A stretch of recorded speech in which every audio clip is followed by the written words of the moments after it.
Hello friends, welcome to சாப்பிட வாங்க. இன்றைக்கி நம்ம சேனலில் மஷ்ரூம் பிரியாணி எப்படி பண்ணுறதுன்னு பார்க்கலாம். வீடியோக்குள்ளே போகிறதுக்கு முன்னாடி மறக்காமல் நம்ம சேனலை சப்ஸ்கிரைப் பண்ணிக்கோங்க. பக்கத்தில் இருக்க பெல் ஐக்கானை கிளிக் பண்ணிக்கோங்க. அதில் ஆல்ங்கிற ஆப்ஷனை கொடுத்துக்கோங்க. இப்போ வாங்க வீடியோக்குள்ளே போகலாம். மஷ்ரூம் பிரியாணி எப்படி பண்ணுறதுன்னு பார்க்கலாம்.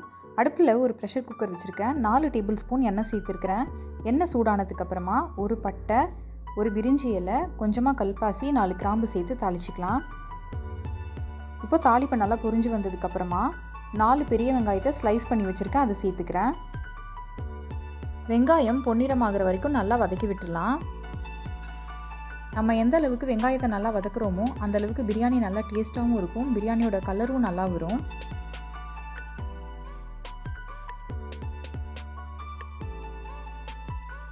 வெங்காயம் சீக்கிரமாக வதங்குறதுக்காக ஒரு அரை ஸ்பூன் உப்பு நான் இந்த ஸ்டேஜில் சேர்த்துக்கிறேன். உப்பு சேர்த்துட்டு நம்ம நல்லா வெங்காயத்தை வதக்கி எடுத்துடலாம். வெங்காயம் கலர் மாறுறதுக்கு 5லேருந்து 6 நிமிஷம் வரைக்கும் ஆகும். அது வரைக்கும் நம்ம பொறுமையாக அதை வதக்கி விட்டுடலாம்.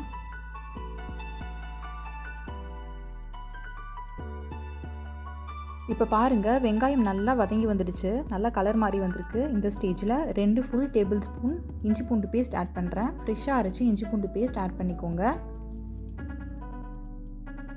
இஞ்சி பூண்டு பேஸ்ட் ஆட் பண்ணிவிட்டு 1 நிமிஷம் வரைக்கும் அதை நல்லா நம்ம வதக்கி எடுத்துடலாம். அதோட பச்சை வாசனையெல்லாம் போகணும். இப்போது இஞ்சி பூண்டு பேஸ்ட்டோட பச்சை வாசனை போயிடுச்சு. இந்த ஸ்டேஜில் ஒரு கைப்பிடி புதினா கொத்தமல்லி எடுத்து வச்சுருக்கேன், அதை சேர்த்துக்கிறேன். புதினா கொத்தமல்லி சேர்த்துட்டு ஒரு நிமிஷத்துக்கு நல்லா வதக்கி விட்டுடலாம். நீங்கள் அதிகமாக காரம் சாப்பிடுவீங்கன்னா 2-3 பச்சை மிளகாய் சேர்த்துக்கோங்க. நான் ஒரே ஒரு பச்சை மிளகாய் மட்டும் சேர்த்துக்கிறேன். பச்சை மிளகாய் சேர்த்துட்டு நல்லா ஒரு தடவை கிளறி விட்டுடலாம். புதினா, கொத்தமல்லி, பச்சை மிளகாய் இதெல்லாம் நல்லா வதங்கி வந்ததுக்கப்புறமா ஒரு அரை கப் பச்சை பட்டாணி எடுத்து வச்சுருக்கேன், அதை சேர்த்துக்கிறேன். இது ஆப்ஷனல் தான், சேர்த்திங்கன்னா நல்லாயிருக்கும்.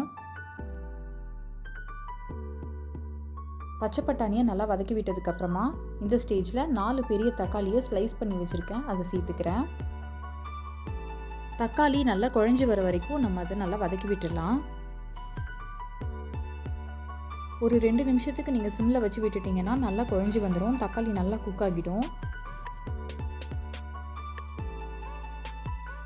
இப்போ பாருங்கள், தக்காளி நல்லா வெந்து வந்திருக்கு, நல்லா குழஞ்சிருச்சு, எண்ணெய் தெளிஞ்சு வந்திருக்கு.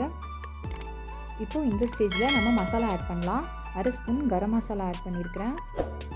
கூடவே 1 ஸ்பூன் காஷ்மீரி மிளகாய் தூள் ஆட் பண்ணியிருக்கேன்.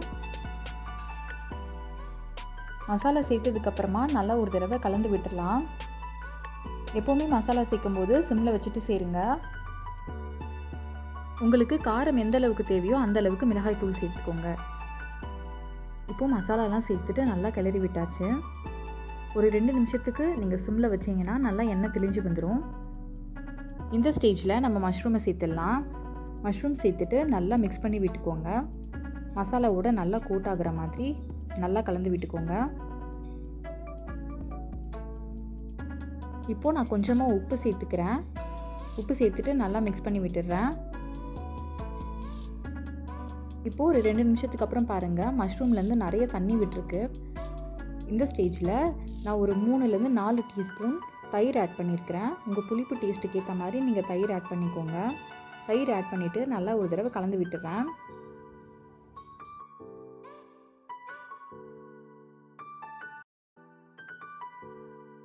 தயிர் சேர்த்ததுக்கப்புறமா ஒரு நிமிஷத்துக்கு சிம்மில் வச்சு குக் பண்ணுங்கள்.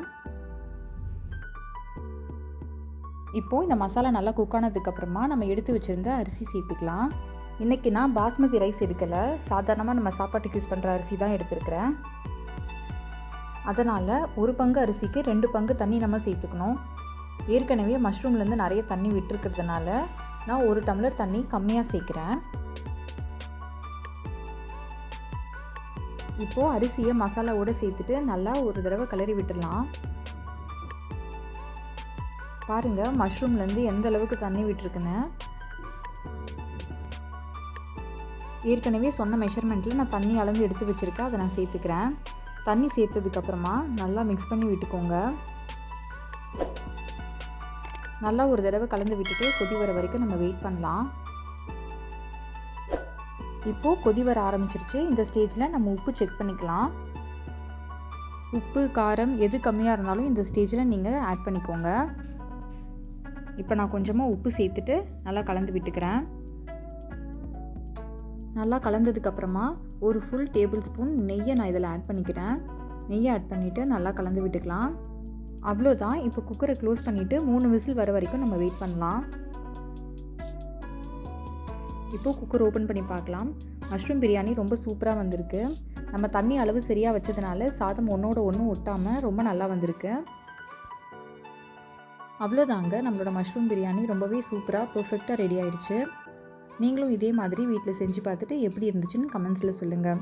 இந்த ரெசிபி உங்களுக்கு பிடிச்சிருந்துச்சுன்னா லைக் பண்ணுங்கள், ஃப்ரெண்ட்ஸ் அண்ட் ஃபேமிலியோடு ஷேர் பண்ணுங்கள், அண்ட் மறக்காமல் நம்ம சேனலுக்கு சப்ஸ்கிரைப் பண்ணிவிடுங்க. மீண்டும் அடுத்த வீடியோவில் உங்கள் எல்லாரையும் நான் சந்திக்கிறேன். அது வரைக்கும் ஸ்டே சேஃப். தேங்க்யூ.